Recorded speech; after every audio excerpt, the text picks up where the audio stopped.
La Resortera. En un mundo donde el romanticismo a la medicina se esfuma, con ilusiones vendidas por mercadeo y dinero, donde la astucia genera engaño a todas esas personas que dan su confianza a nosotros, los médicos, vengo a hablarte y educarte con realidad y experiencia. Más allá de la plástica es tu espacio seguro, con cercanía, confianza y respeto, porque primero está tu salud y luego tu belleza. Hola, buenas. Bienvenidos a Más allá de la plástica. Soy Abraham Castro, cirujano plástico, estético y reconstructivo, formado en Israel. Un placer tenerlos acá de vuelta. Recuerda que este es un espacio para acercarnos, donde vamos a abrir una ventana para ver qué hay qué hay más allá de la plástica, donde no hayan distancias entre tu cirujano y vos como paciente, con tus dudas, con todas esas preguntas y miedos que puedes tener. La idea es que de acá tengas una mejor idea, se te aclare el panorama y pierdas ese miedo. Al final estamos acá para vos, para cuidarte, porque primero tu salud y luego tu belleza. Les cuento, al día de hoy, estoy todavía en mis trámites de incorporación como cirujano plástico acá en el Colegio de Médicos, esperando a poder incorporarme y con muchísimas ansias. Sigo colaborando en los diferentes hospitales que he podido ir con excelentes cirujanos plásticos, una familia de cirujanos plásticos en Costa Rica de admirar y de agradecer también. Así que, bueno, el tema de hoy, ¿qué va a ser? Porque me pidieron también que hablara de uno de los temas principales y de las cirugías que más se realizan en la cirugía plástica, pero que todavía siguen habiendo muchísimas dudas. Y se trata sobre la reducción de mamas, ¿verdad? De esos senos que están muy grandes o muy caídos.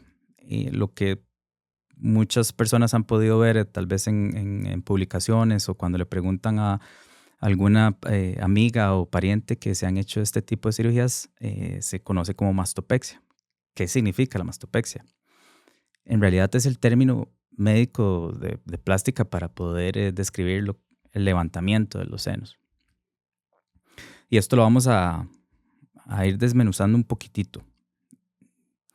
Primero, ¿para qué la mastopexia? Bueno, para esos senos que son muy grandes, ¿verdad? Que están muy caídos por diferentes factores, que luego les voy a contar un poco. Y la idea es poder levantarlos o reducir su tamaño y levantarlos también. Hay muchísimas técnicas que también las vamos a hablar un poco. Ahora, ¿por qué se da esto? Muchísimos factores. A ver, la parte genética, hay mujeres que ya pues tienen senos más grandes y el desarrollo de sus senos a edades tempranas, que van a ser obviamente pues muchísimo más prominentes, y esto va a generar diferentes síntomas. Uno de los principales, ¿ok?, va a ser el dolor de espalda. ¿Por qué? Por el gran peso que se tiene en el pecho, pues va a generar obviamente un arco en la espalda y pues la molestia muscular. Esta es una de las principales razones por qué las mujeres preguntan. La otra pregunta o la consulta clásica es de que tienen unos senos que tal vez no están tan grandes, pero sí están muy caídos. ¿Por qué se da esto? Por subidas y bajadas en el peso. Entonces también la piel, el tejido graso y el tejido mamario pues tienden a caer. Y obviamente con el tiempo y con la edad pues va a generar cierta inconformidad, ¿verdad?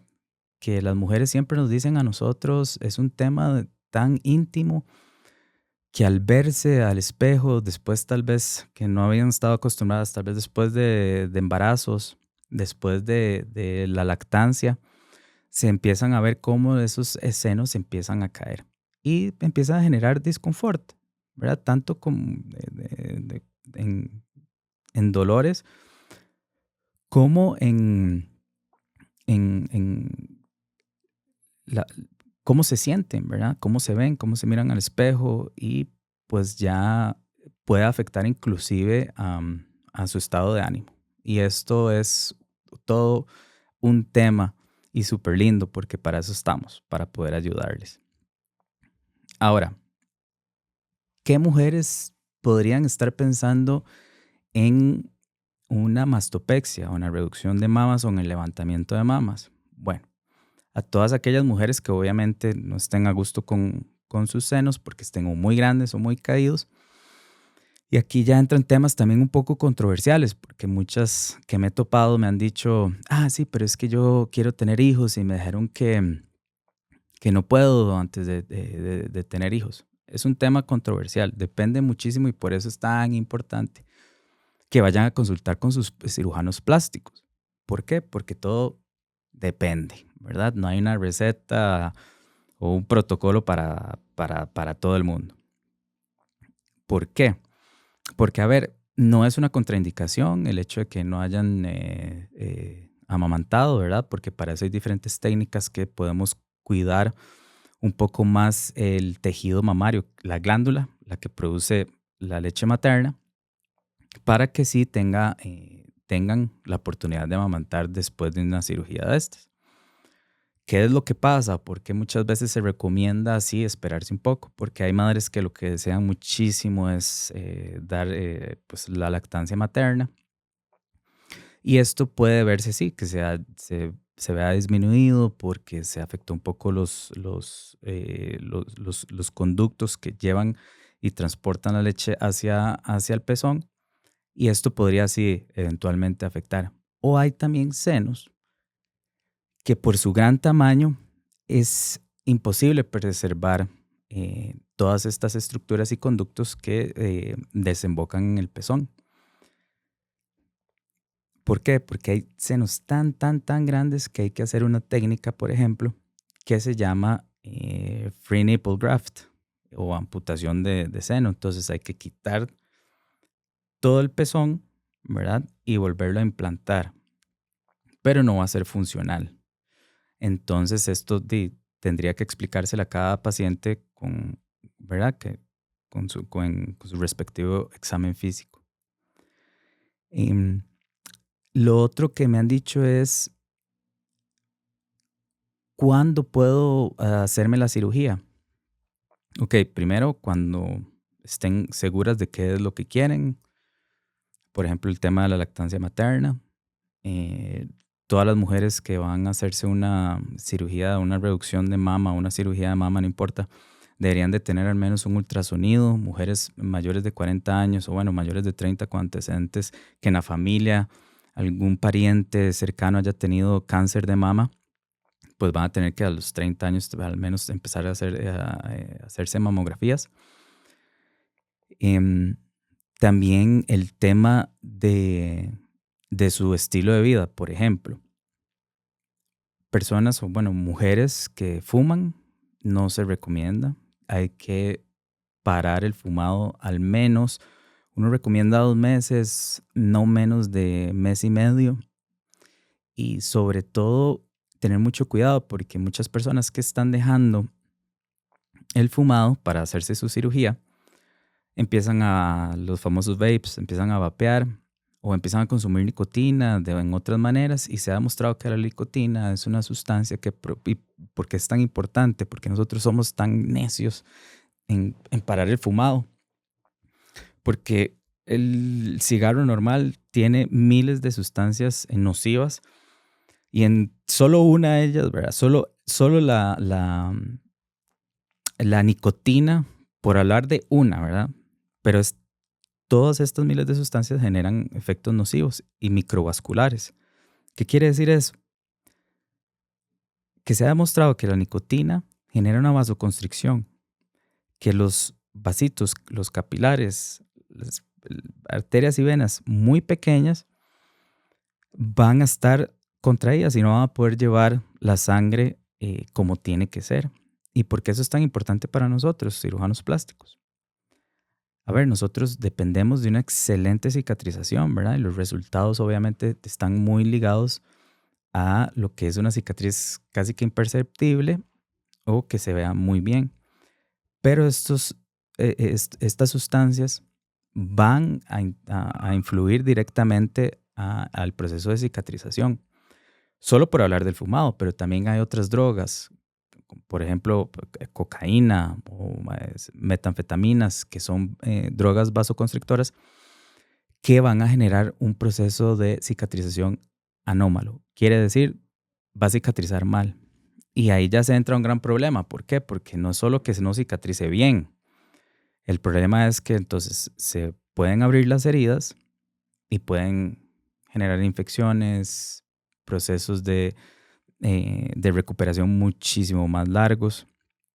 Y también nos pone a nosotros en un lugar donde tenemos que ser muy conservadores. Y entonces los resultados a su vez, a la misma vez, se van a ver afectados. Entonces sí es muy importante que tengan en cuenta estas cosas. Lo otro es que, bueno, y me preguntaban mucho porque estaba hablando con ciertas pacientes que era una de las preguntas que le podrían hacer al cirujano, ya habiendo pasado por la cirugía, ¿qué les hubiese gustado saber mejor? Y es el tema de la recuperación. ¿Cuánto se dura recuperándose de una cirugía como esta? Lastimosamente depende, ¿verdad? Depende de cada persona, pero usualmente lo que nosotros vemos es que es bastante rápido. Si todos los procesos de recuperación tienen sus etapas. La primera es obviamente de posoperatoria inmediata, de salir de la anestesia, de que no tengan dolores, ¿verdad? Después van a tener que andar con un tipo de brasier que es indicado para este tipo de cirugías especialmente. Y van a tener que andar con este tipo de brasier por al menos 2 meses. A ver, para unas es incómodo, para otras no tanto. Pero eso es una de las de lo que siempre les, les genera incertidumbre. Lo otro es el dolor y cuándo puedo ir a trabajar.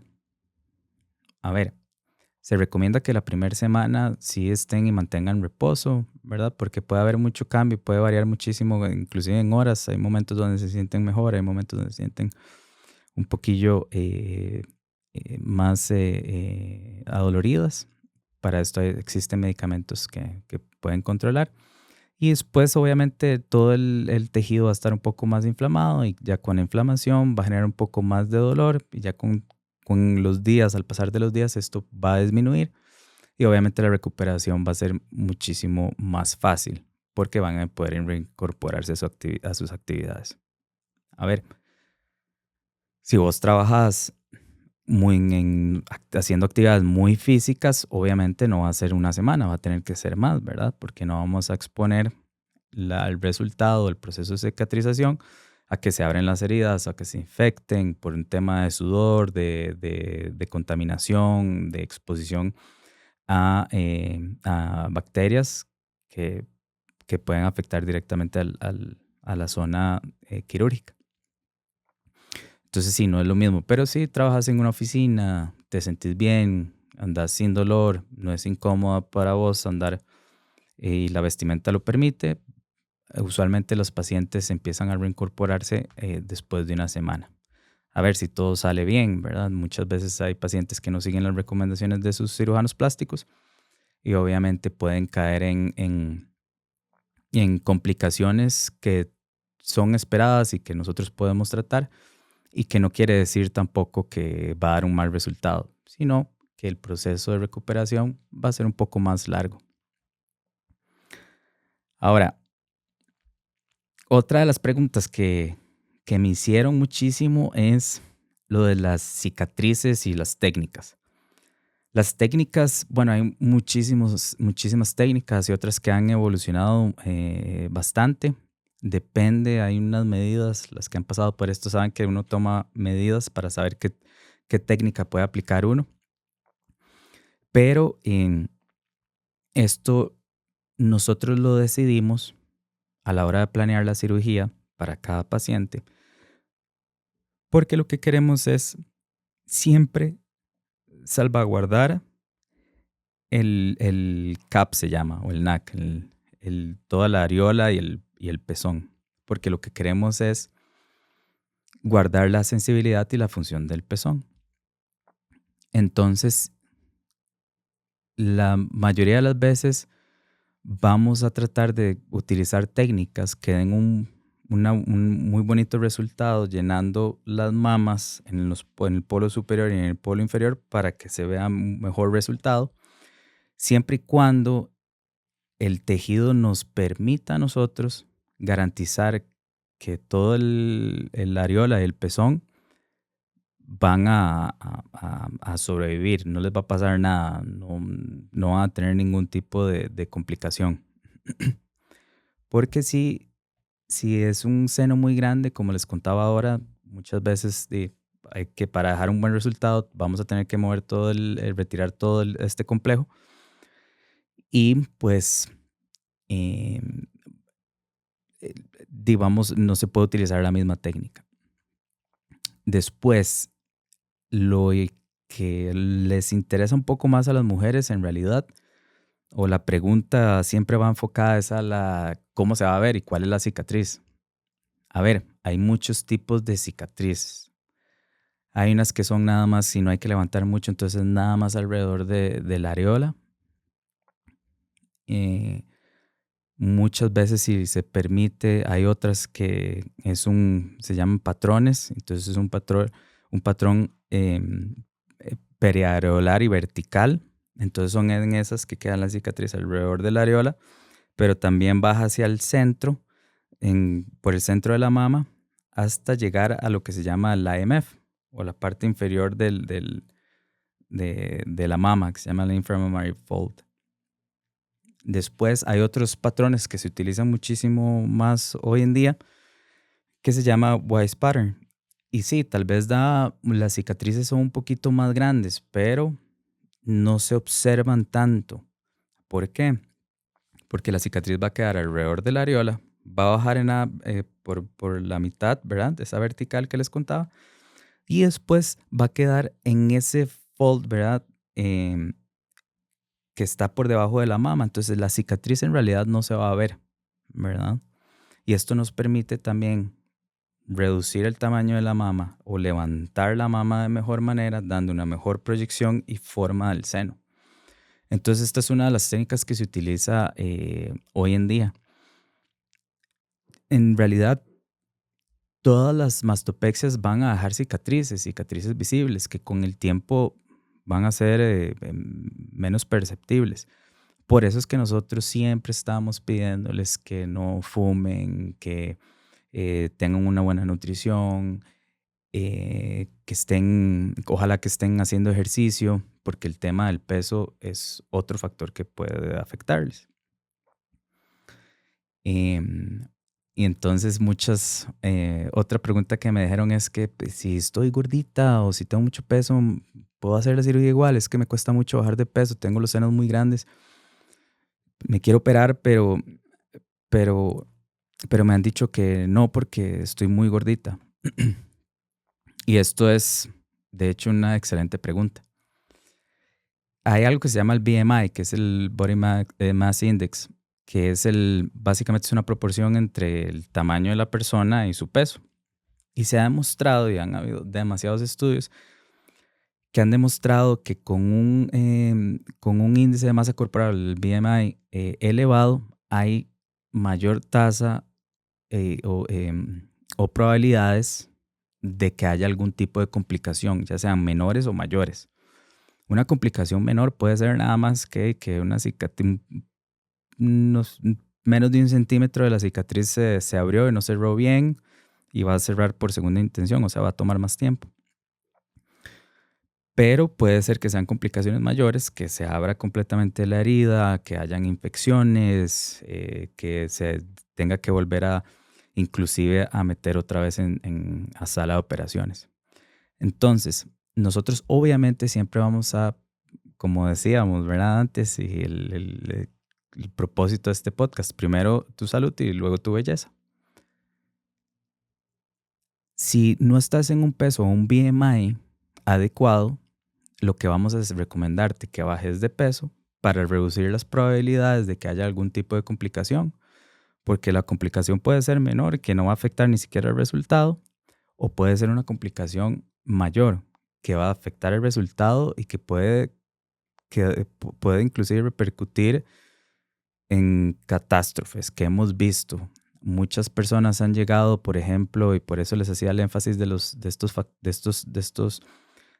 factores que les hablaba, como el fumado, las drogas o el peso, que se fueron con algún otro cirujano que nunca les habló de estos temas y llegan con complicaciones, con todas las heridas abiertas, perdón, con cicatrices que llevan meses y no han cerrado, que las mandaron a cámaras hiperbáricas porque se les abrió la herida y que fue que hice un mal esfuerzo. Y muchas veces uno ve, ¿verdad?, de médicos que realmente no saben realizar un procedimiento, o por lo menos, y lo más importante en realidad es saber cuándo llevar al paciente a este tipo de procedimientos. Y cuando nosotros empezamos a hablar con ellos, lo que vemos es que nunca ni siquiera les dijeron que pararan de fumar, no les decían si estaban vapeando, si utilizaban drogas, qué medicamentos tomaban. Y algo básico, ni siquiera saben, les tomaron el peso para saber si su índice de masa corporal era adecuado para poder realizar este tipo de procedimientos. Entonces, estos son l- preguntas que lo que me hizo pensar a mí fue: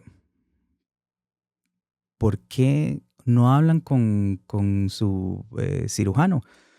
Y entonces unas me respondieron, "Bueno, es que o no me vio mi cirujano, fue alguien más que me vio, me recomendó, mandó fotos y dijo que sí". Lo otro fue que me dijeron que no les daba el tiempo, que llegó, le dijo que sí, que se programó la cirugía. Y no está bien. Tenés toda la libertad para preguntarle al médico cuando te valora, preguntarle a tu cirujano plástico. Para eso nos formamos. ¿Qué técnica va a utilizar? ¿Por qué la va a utilizar? ¿Hay alguna otra opción? ¿Qué cicatrices va a dejar? ¿Qué podría esperar? ¿Podría suceder alguna complicación? ¿Qué pasa si sucede alguna de esas complicaciones? Y nosotros te vamos a explicar y te vamos a acompañar. Nunca vamos a exponer ni tu vida, ni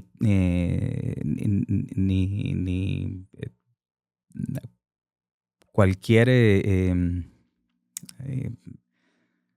no sé, no te vamos a exponer a llevarte a procedimientos que no te vayan a dar paz y tranquilidad, y que no sepamos que vamos a estar en un ambiente controlado. Entonces, em, ¿cuándo se ven los resultados? Esta es la otra pregunta que me hacían. Bueno, los resultados obviamente se ven inmediatamente a la hora de levantar la mama, entonces las vamos a dejar. Hay medidas específicas que dependen también de muchísimos factores, por eso es importante que siempre vayan a donde su cirujano plástico de confianza, porque, a ver, vas a ver el resultado inmediato, vamos a levantar y va a tener el seno una forma anatómica adecuada, bonita. Pero siempre hay, obviamente, etapas del proceso de recuperación. A ver, las primeras semanas va a estar un poquito más inflamado, hematoso, lo que nosotros llamamos. Y la piel también tiene que retraer un poco. Por eso es que muchas veces puede ser que en los primeros meses el pezón o el areola esté en una posición un poco más baja, y esto sucede sobre todo en senos muy grandes, que nosotros planeamos de antemano dejar la areola del pezón en posición un poco más baja, porque la piel va a retraer y puede subir un poco más con el pasar del tiempo, que sobre todo puede durar entre 6 meses a un año. Entonces, para no dejar todos los pezones o las mamas con los pezones muy altos, y que pueden empezar a ver hacia arriba y que después más bien están casi que por la axila. Entonces, estos son muchísimas factores y parámetros que nosotros valoramos para planear una cirugía adecuada para cada paciente. Por eso, de nuevo, perder el miedo, No hay ninguna pregunta de más, no hay ninguna pregunta tonta. Vos no tenés por qué saber cómo se hace la cirugía, vos no tenés por qué saber cuándo hacer la cirugía y vos tampoco tenés por qué saber qué va a pasar después de la cirugía. Por eso es importante que vayas donde tu cirujano, que aclares todas las dudas, que te acompañen desde antes, durante y después de la cirugía. Gracias otra vez por estar conmigo en este segundo episodio, Más allá de la plástica, donde primero tu salud y luego tu belleza. Recordá escribir en los comentarios si crees que hablemos de las preguntas que hayan quedado, si todavía hay dudas que quieren que aclaremos y los temas que quieren que vayamos discutiendo, que tienen dudas, que todavía no entienden bien y nos vamos a seguir viendo. Un abrazo a todos. Bye. Gracias por acompañarme en un episodio más. Si te gustó este contenido, ayúdame a compartirlo con tus familiares y amigos y así poder educar sobre cirugía plástica, estética y reconstructiva. Suscríbete y dale click a la campanita en Spotify, YouTube o tu plataforma favorita. Esto fue Más allá de la plástica. Cada cicatriz guarda la huella de un bisturí, una mano y una mente. Por favor, tenlo presente. Esto fue una producción de La Resortera.